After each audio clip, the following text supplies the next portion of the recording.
Jehovah, I worship you above all others. I run to you, my everything. I give my heart to you. You're the rose of Sharon.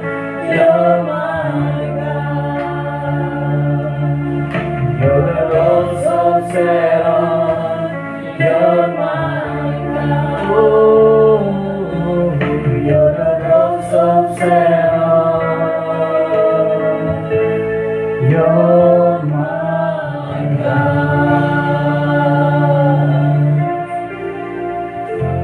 Mari kita berdiam diri sejenak di hadirat Dia.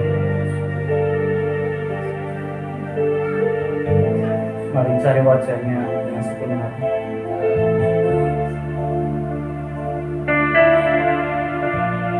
Terima kasih Bapa, terima kasih. Berapa kata pura kata segera berapa.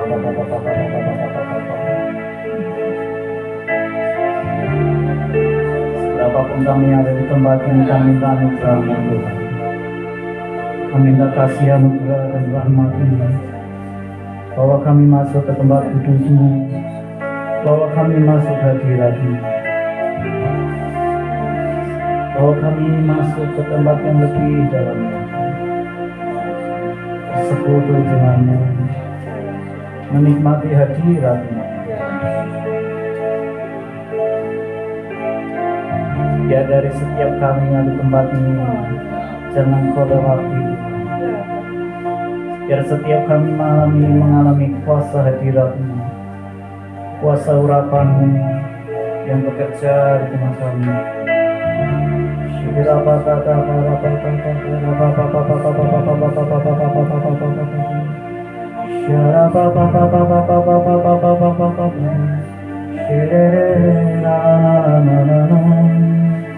Oh ya la la la la la la la la la la. Ya la la la la la la la la la la. Jamah hati kami Tuhan, jamah hidup kami, jamah roh kami.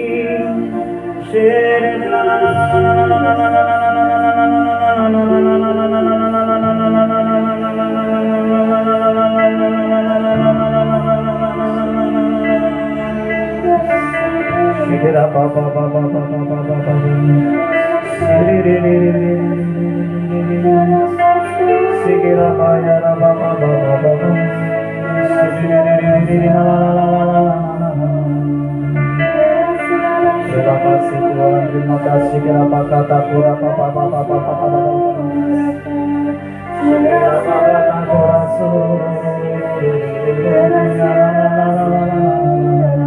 Mari kita arahkan hati kita kepada Tuhan saat ini.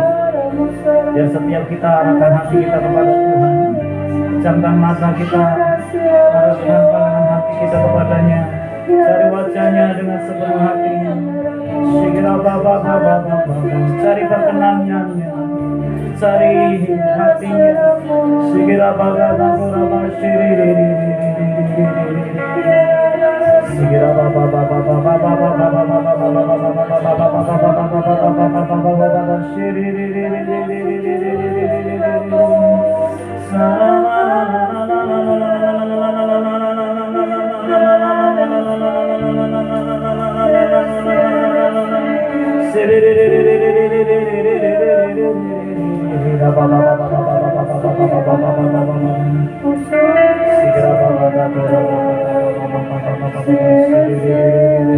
Terima kasih Tuhan. Sebentar kami akan dengar firman-Mu. Urapi kami, urapi firman-Mu, dan biar setiap kami mengalami perjumpaan pribadi dengan-Mu. Dan biar firman-Mu itu hidup di dalam hidup kami, menjadi benih yang ditaburkan hati kami, dan setiap firman-Mu akan mengubahkan hidup kami. Terima kasih Bapa. Kami percaya Kau ada di tengah-tengah kami. Kau yang hadir di tengah-tengah kami dan sedang melawat setiap hidup kami. Terima kasih Bapa. Siapkan hati kami untuk firman-Mu. Dalam nama Yesus kami berdoa dan bersyukur. Amin. Silakan duduk.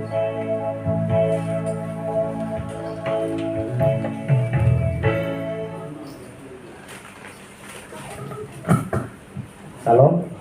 Ya. Berbahagia semuanya hari ini. Amin. Ya. Puji nama Tuhan. Mari kita buka firman Tuhan di dalam kitab Kolose 1.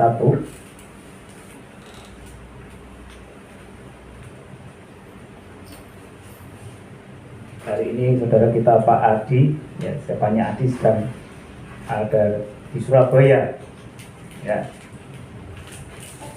Jadi dia nggak bisa main musik hari ini. Mari kita buka di dalam firman Tuhan di dalam kitab Kolose 1.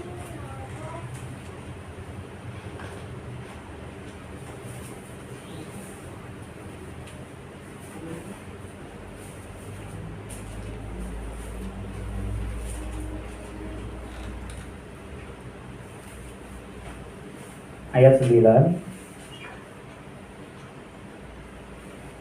dan seterusnya sampai ayat 14.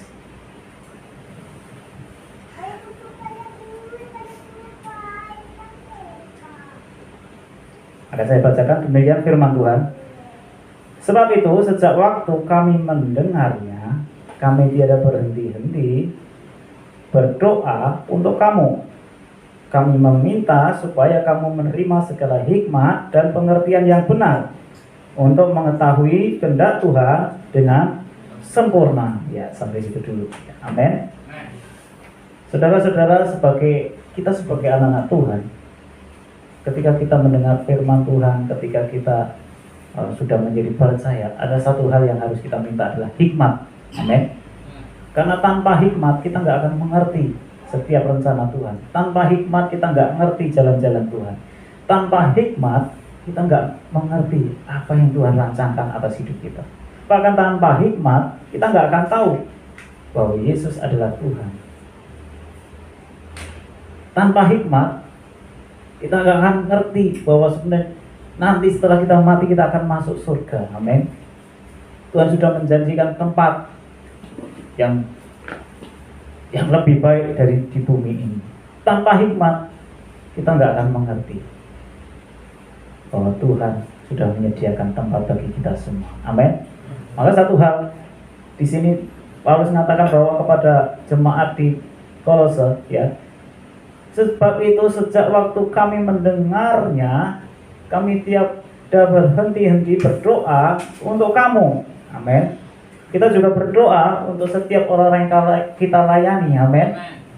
Kita berdoa untuk setiap orang-orang yang kita beritakan Injil, supaya mereka juga menerima hikmat. Amin.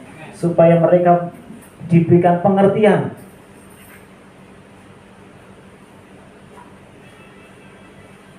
Ya.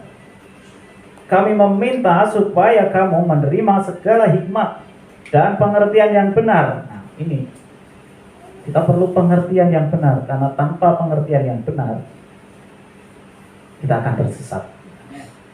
Tanpa pengertian yang benar, ketika kita membaca firman Tuhan, kita akan menafsirkan dengan pengertian kita sendiri. Amin. Maka kita perlu minta hikmat. Ketika kita membaca firman Tuhan, kita perlu minta hikmat supaya kita diberikan pengertian yang benar, supaya kita mengerti apa kehendak Tuhan, apa rencana Tuhan. Kita minta pengertian dan hikmat dari Tuhan ketika kita ada masalah, ya, ketika kita ada persoalan, ketika kita lewati lembah kelam, ya, ketika kita mengalami sakit penyakit, ketika kita mengalami segala macam persoalan dalam hidup kita, entah itu ekonomi, keuangan. Amin.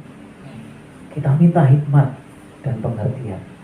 Sebenarnya apa yang Tuhan mau dan Tuhan inginkan. Ya. Dan selanjutnya dikatakan bahwa untuk mengetahui kehendak Tuhan dengan sempurna. Amin. Ini yang paling sulit itu kadang, bagaimana kita mengerti kehendak Tuhan. Karena kalau kita nggak ngerti kehendak Tuhan, kita akan mudah bersungut-sungut atas setiap apa yang terjadi di dalam hidup kita. Amin. Ketika kita nggak punya uang, kita akan bersungut-sungut. Ketika kita nggak punya atau mungkin kita punya masalah, kita dibenci orang, kita mengalami berbagai macam pencobaan, kita akan bersungut-sungut. Tapi kalau kita mengerti kehendak Tuhan dengan sempurna, maka hidup kita ini akan ngerti sebenarnya tujuan Tuhan mengerjakan segala sesuatu di dalam hidup kita untuk apa. Amin. Dan salah satu orang yang mengerti kehendak Tuhan adalah Yusuf. Amin. Yusuf adalah orang yang mengerti kehendak Tuhan. Dan dia adalah orang yang berpegang pada janji Tuhan. Ketika dia mendapatkan mimpi, ya, buli-buli gandum dia berdiri tegak, sementara buli-buli gandum saudara-saudaranya tunduk. Nah, di hadapan buli-buli gandum dia mengerti apa yang menjadi rencana Tuhan. Walaupun dia harus dilempar ke sumur, ya, dibuang ke sumur, dia tidak pernah bersungut-sungut dan tidak pernah menyalahkan Tuhan. Amin. Bahkan bukan sampai situ, tapi dia harus dijual sampai menjadi budak. Dia harus menderita. Setelah dijual jadi budak, dia ditipu, ya, difitnah dan masuk penjara.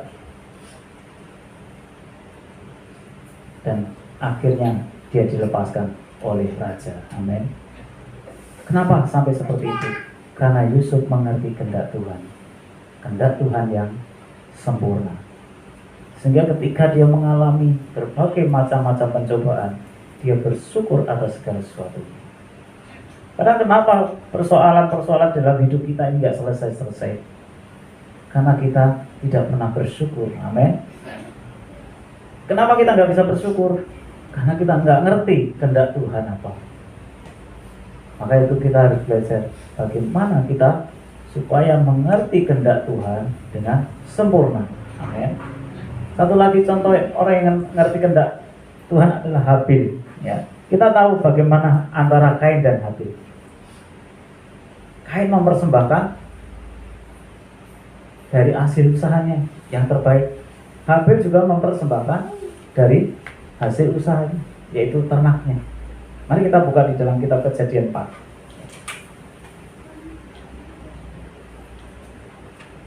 Kita buka di dalam kitab Kejadian 4.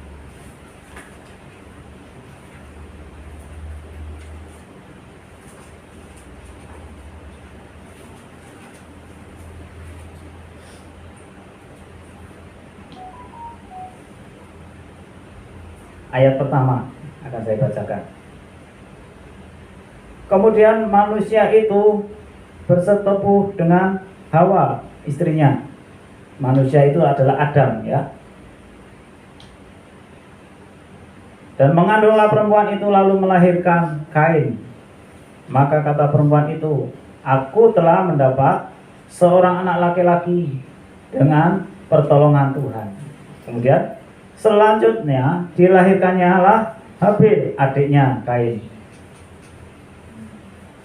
Dan Habil menjadi gembala kambing domba.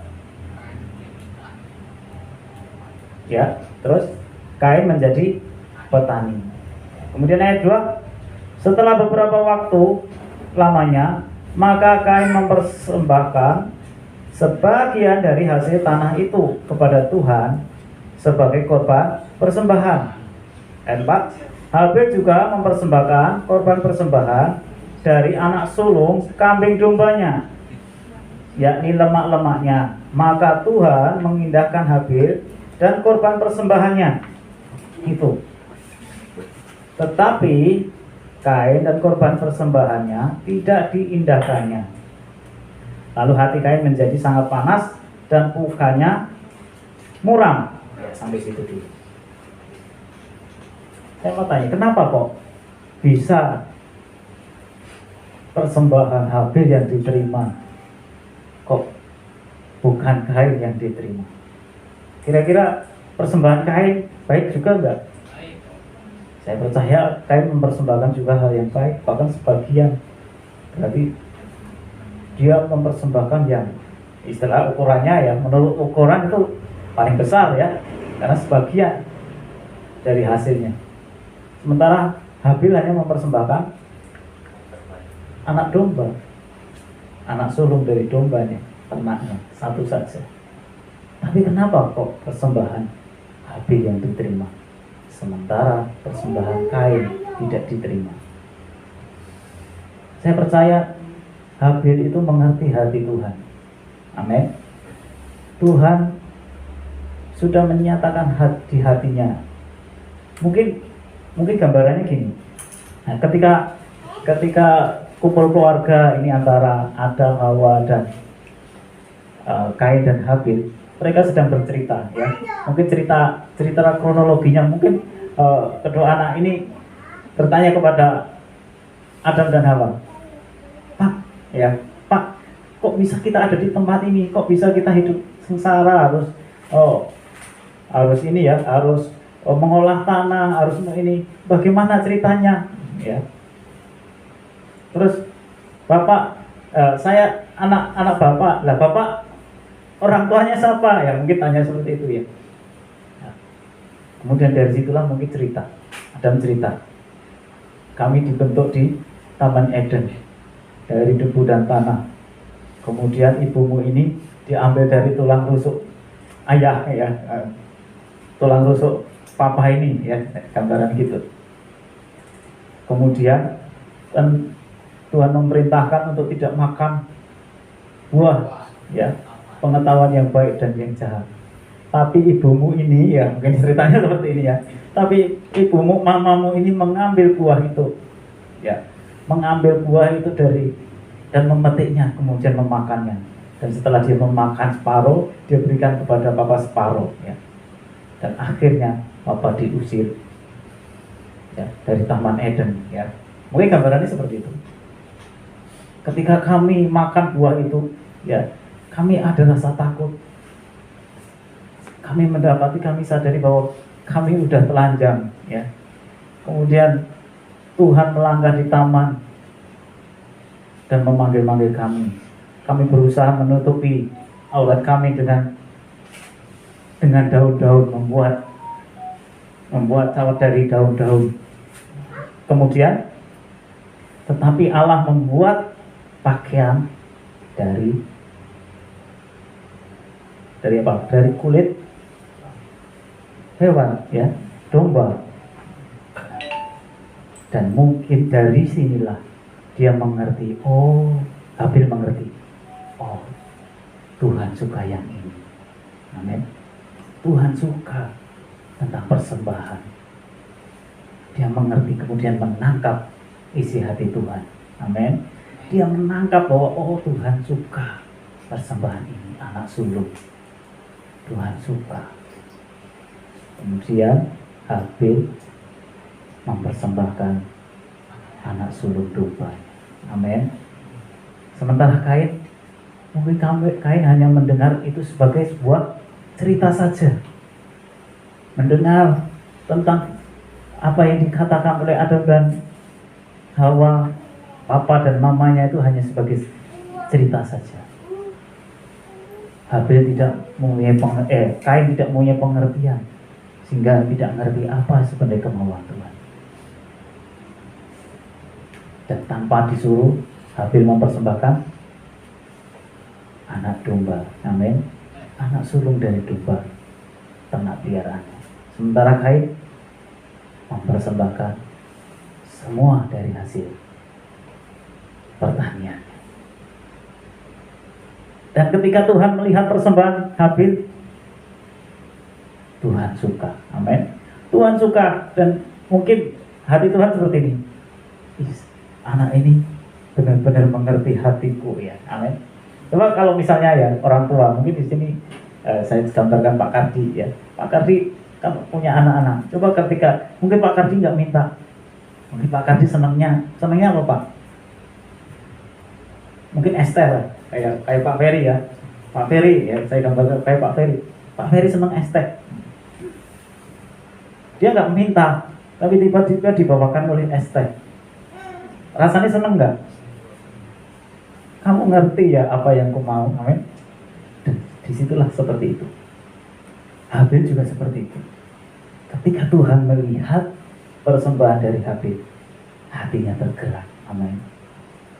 Cinta Tuhan kepada Habil itu membuat api itu turun menyambar persembahan dari Habil.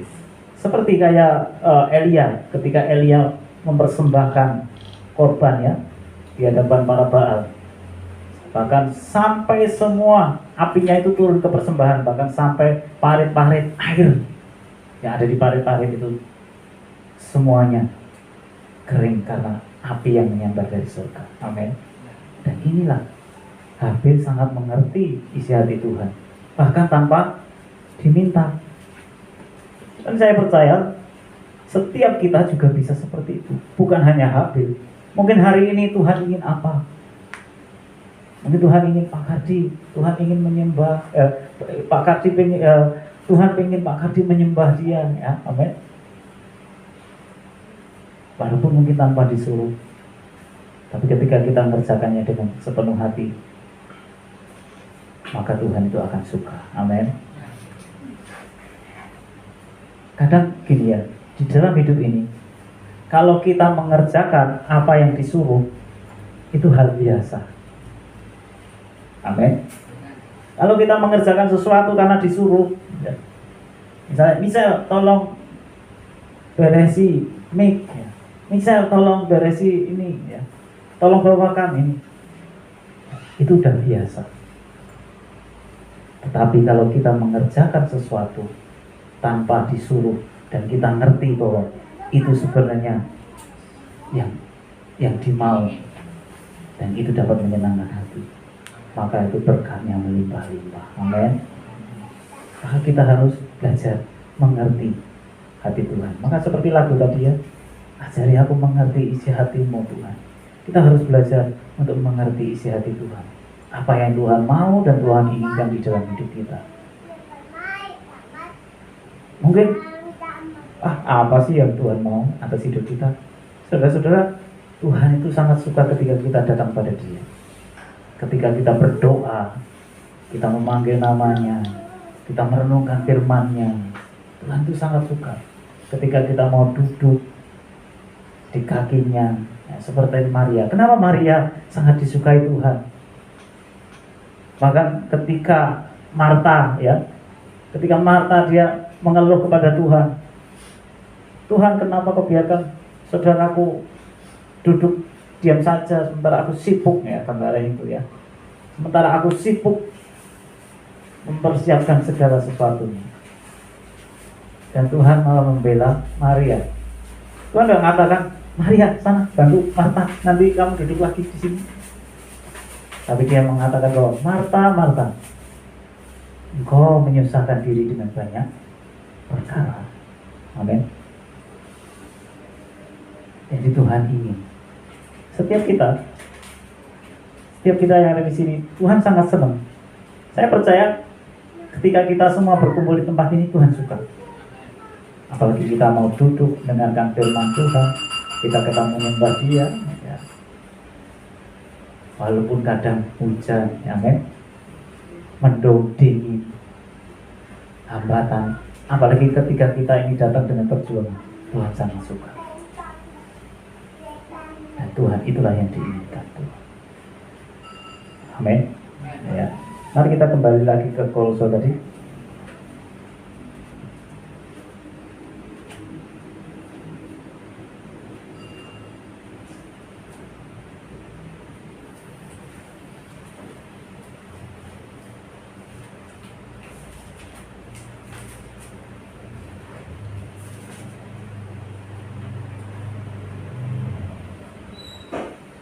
Ayat 10, sehingga hidupmu layak di hadapannya serta berkenan kepadanya dalam segala hal. Kalau hidup kita sudah mengerti kehendak Tuhan dan kita sudah dapat mengerti apa yang Tuhan mau dalam hidup kita, saya percaya bahwa hidup kita ini layak di hadapan Dia dan berkenan kepada Dia dalam segala hal. Kalau kita membaca firman Tuhan, kita sering membaca bahwa Nuh adalah pribadi yang berkenan di hadapan Tuhan. Kenapa Nuh dikatakan berkenan di hadapan Tuhan? Karena dia mengerti kehendak Tuhan. Abraham, dia mengerti kehendak Tuhan. Ishak mengerti kehendak Tuhan. Yakub, orang-orang pilihan, mereka adalah orang yang mengerti kehendak Tuhan. Satu hal, orang yang mempertahankan iman nanti adalah orang-orang yang benar-benar mengerti kehendak Tuhan. Kalau orang yang mengerti kehendak Tuhan, dia nggak akan mudah jatuh bangun. Orang yang mengerti kehendak Tuhan, dia nggak akan mudah menyerahkan hidupnya kepada dosa. Orang yang mengerti kehendak Tuhan, dia nggak akan mudah hidupnya itu seenaknya sendiri. Tapi dia akan berjalan dalam pimpinan Dia. Dia akan memiliki roh takut akan Tuhan. Amin. Maka orang yang mengerti kehendak Tuhan akan berkenan di hadapan Tuhan. Daud, Raja Daud, dia adalah orang yang mengerti kehendak Tuhan. Maka ketika dia jatuh dalam dosa, satu hal yang dia lakukan adalah bagaimana dia bertobat. Amin. Dia sungguh-sungguh bertobat sehingga dia mengatakan bahwa berbahagialah orang yang diampuni dosanya, yang kesalahannya tidak diperhitungkan,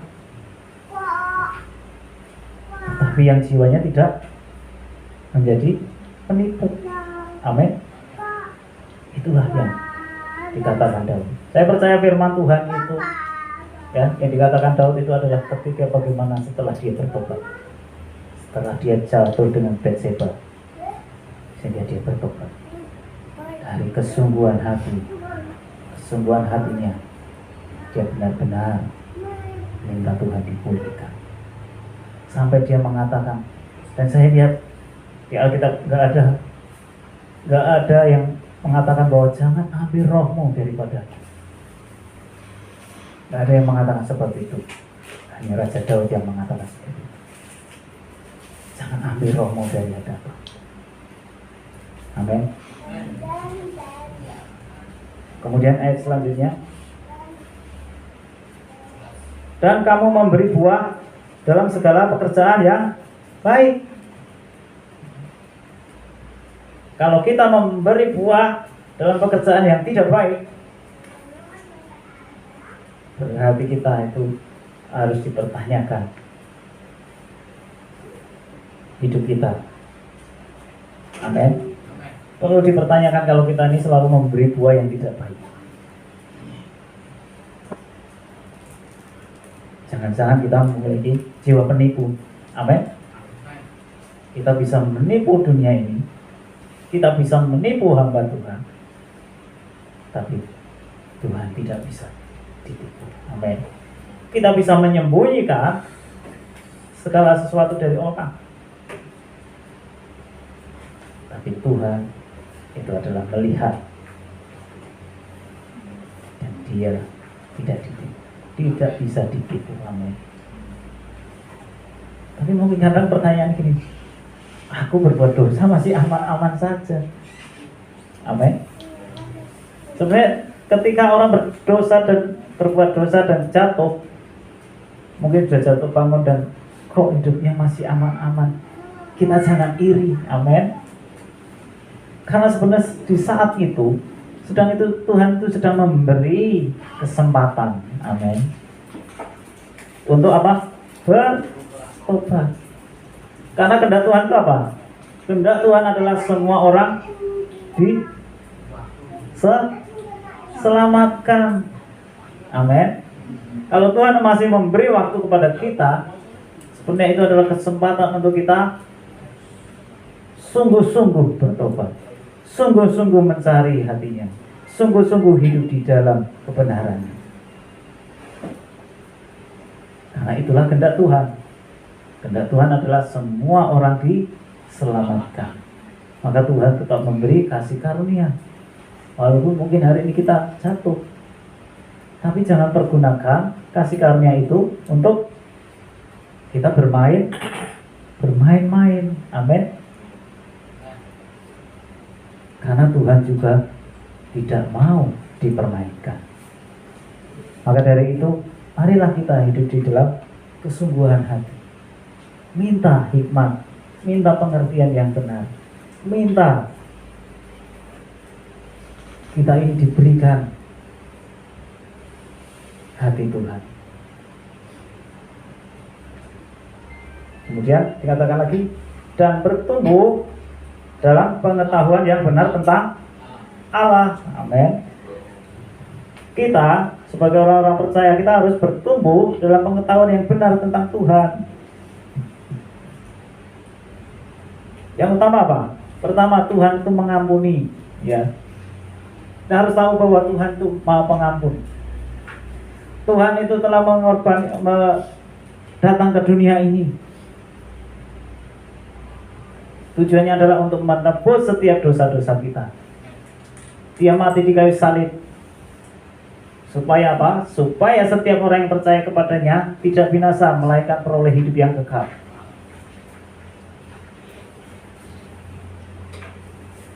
Kita harus bertumbuh dalam pengetahuan yang benar. Apa tujuan Tuhan datang ke dunia? Apa tujuan Tuhan mengampuni kita? Apa tujuan memberikan kasih karunia kepada kita? Apa tujuan Tuhan memberikan kesempatan kepada kita? Satu hal, kita ini sudah dewasa semua, amin. Dan Tuhan sebentar lagi datang. Mungkin ada yang mengatakan, lah dari dulu dikatakan Tuhan sebentar lagi datang, gak datang. Tapi kedatangan Tuhan itu seperti pencuri. Kita harus bersiap. Kita harus siap dalam keadaan apapun. Jangan sampai kita ditinggal. Amin. Maka dari itu persiapkan hidup kita. Persiapkan masa depan kita dengan Tuhan. Persiapkan jalan-jalan hidup kita dengan Tuhan. Sungguh-sungguh. Mungkin saat ini kita ini belum sepenuhnya mengerti. Mungkin ada yang belum mengerti. Aku belum mengerti firman Tuhan. Aku belum mengerti apa itu keselamatan. Aku belum mengerti tentang apapun. Tapi kalau hati kita ada roh penundukan, amin. Hidup kita adalah penundukan. Dan ketika kita duduk mendengarkan firman Tuhan, saya percaya Tuhan memberikan hikmat dan pengertian benar kepada kita semua. Amin. Tuhan akan menumbuhkan kita. Gak tahu bagaimana caranya. Biji yang ditanam, yang ditabur di tanah, itu biji yang tidak ngerti nanti bagaimana tumbuhnya. Saya percaya, amin. Tapi ketika benih itu terus menerima air, ya, disirami, terima air, sampai remuk, amin. Nanti akan tumbuh dan tumbuh. Ya, maka dari itu, mari kita minta hikmat dan pengertian yang benar, supaya kita ini mengerti kehendak Tuhan dengan sempurna, sehingga itu kita layak di hadapan Tuhan dan berkenan di hadapan Dia. Dan kita juga memberi buah yang baik dalam segala pekerjaan yang baik. Kalau kita menjadi anak Tuhan, saya percaya segala perbuatan kita akan adalah perbuatan yang membangun. Kalau perkataan kita ini bukan perkataan yang membangun, kita perlu pertanyakan, jangan-jangan ada penyakit rohani di dalam hidup kita. Amin. Kalau pekerjaan kita ini bukan pekerjaan yang baik, kita memberi buah dalam pekerjaan yang tidak baik, kita perlu dipertanyakan. Dan saya sering membaca status di Facebook, ya. Kemarin saya baca ada yang katanya gini, statusnya rohani, ya, sifatnya roh halus. Amin. Karena kita seperti itu ya, kita melihat, hebat, malah kadang mendingan jadi orang Facebook semuanya ya. Jadi orang di medsos semua, orang di medsos itu baik-baik semua. Lihat tuh statusnya itu baik semua. Ada yang status Kejadian 1 ayat 1 ya, mungkin seperti itu. Ada yang Tuhan sembuhkan, nulis doanya di Facebook, amin. Saya harap Tuhan Yesus juga main Facebook. Apakah udah di add pertemanannya dengan Tuhan Yesus ya? Banyak doa dinaikkan lewat Facebook. Amin. Tapi yang menjadi pertanyaan adalah, di kehidupan real, kehidupan nyata seperti itu enggak? Amin. Kadang kita menjadi anak Tuhan itu jaga image ya. Jaim ya, jaga image ya, bahasa ininya. Jaim, jaga image. Wah, biar kelihatan anak Tuhan, biar kelihatan rohani. Statusnya firman Tuhan, lagu-lagu yang membangun. Di kehidupan nyata ya nggak tahu seperti itu. Amin. Tapi kita ini apa yang harusnya kita ini sama. Janganlah kita menjadi seorang yang berbeda. Ketika di Facebook atau di media sosial kita bisa menjadi orang yang baik, tapi di kehidupan nyata kita tidak menjadi yang baik. Tapi saya juga nggak nyarankan, wah mendingan di Facebook amburadul. Ya enggak, jangan juga. Amin. Jadilah pribadi yang benar-benar sungguh-sungguh. Amin. Kadang orang menilai itu dari apa ya?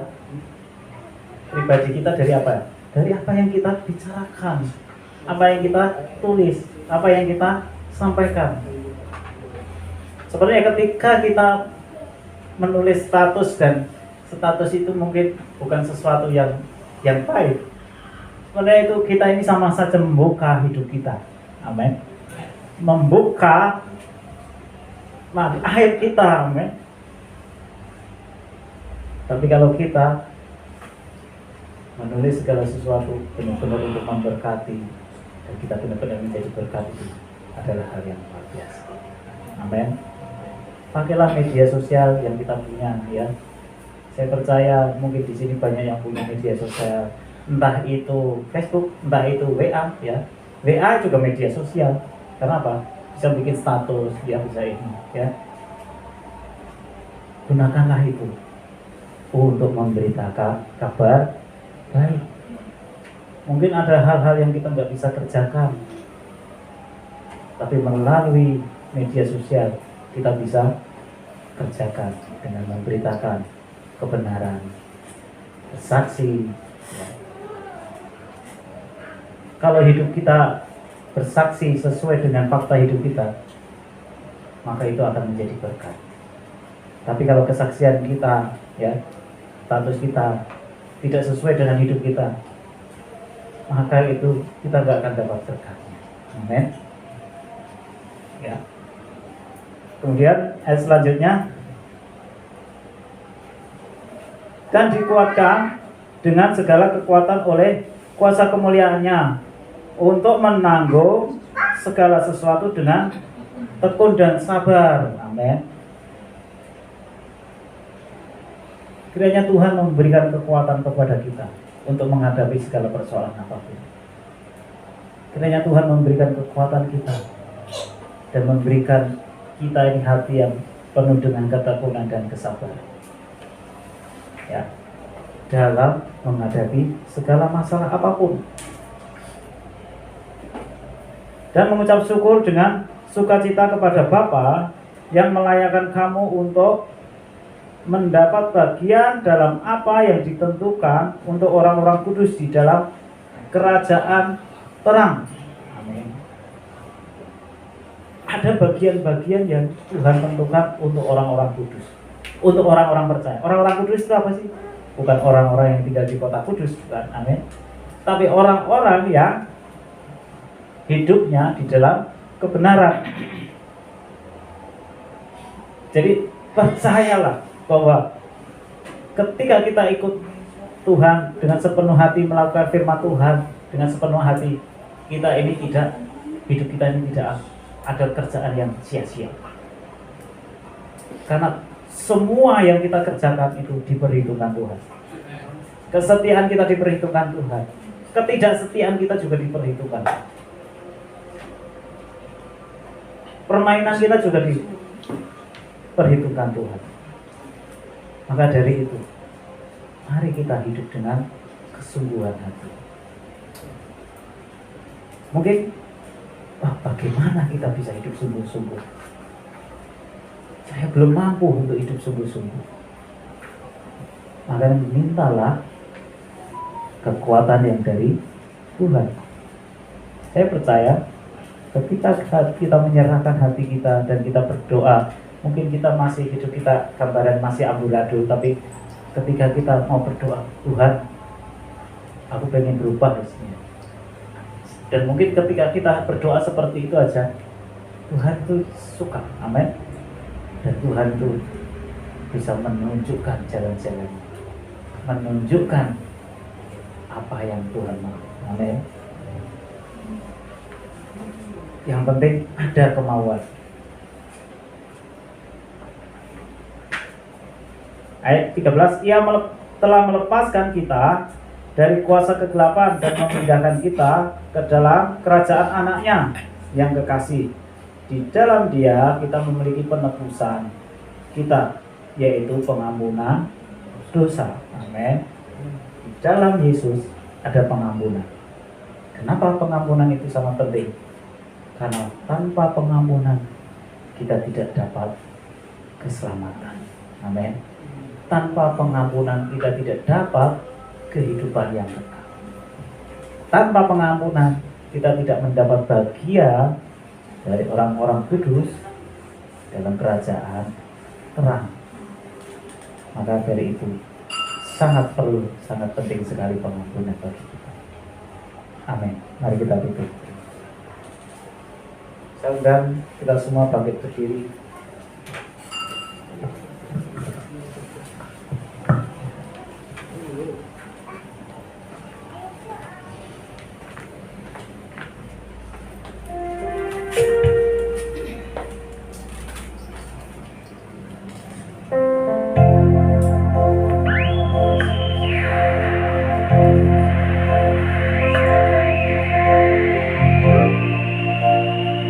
Renungan sejenak firman Tuhan yang kita dengar.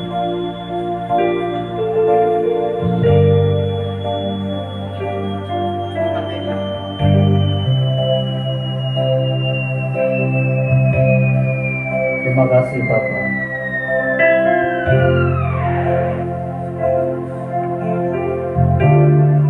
Terima kasih Yesus. Segera Bapa.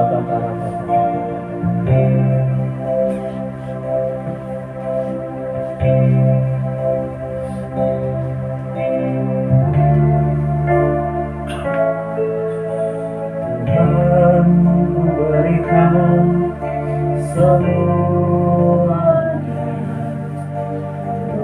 jiwa rohku relakan semuanya. Ku ingin menyenangkanmu selalu, kan selalu jawab panggilanmu.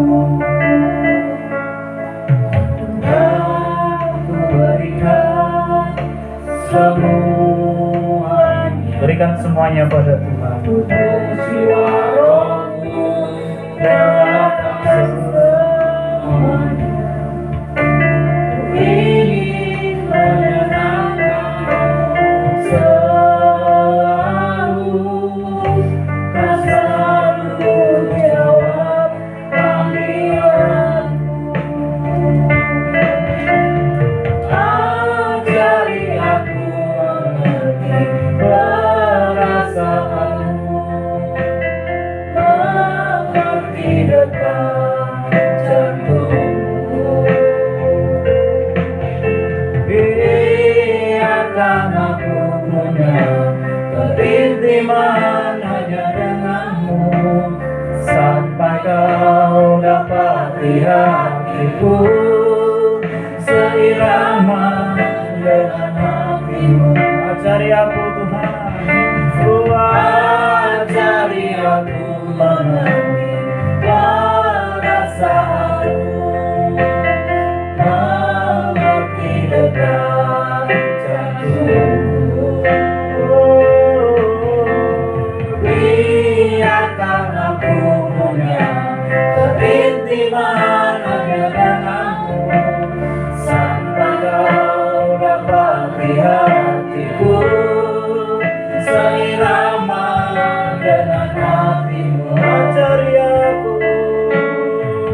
aku mengerti perasaanmu, mengerti detak jantungmu. Biarkan aku punya keintiman hanya denganmu, sampai kau dapati hatiku seirama dengan hatimu. Sampai kau dapati Tuhan, sampai kau dapati hatiku seirama dengan hatimu. Sampai kau dapati, sampai kau dapati hatiku seirama dengan hatimu. Mari kita renungkan sejenak firman Tuhan. Selidiki hati kita, selidiki hidup kita.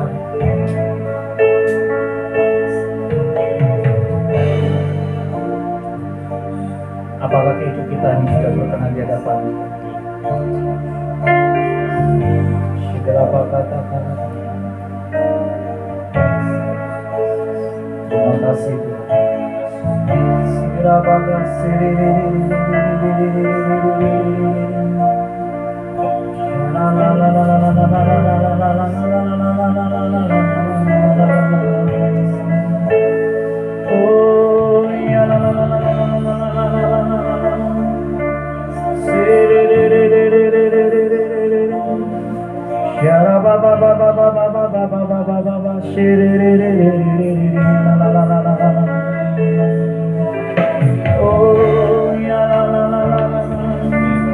jamah hati kami Tuhan, curahkan hadirat-Mu, curahkan urapan-Mu atas setiap kami di tempat ini. Oh Roh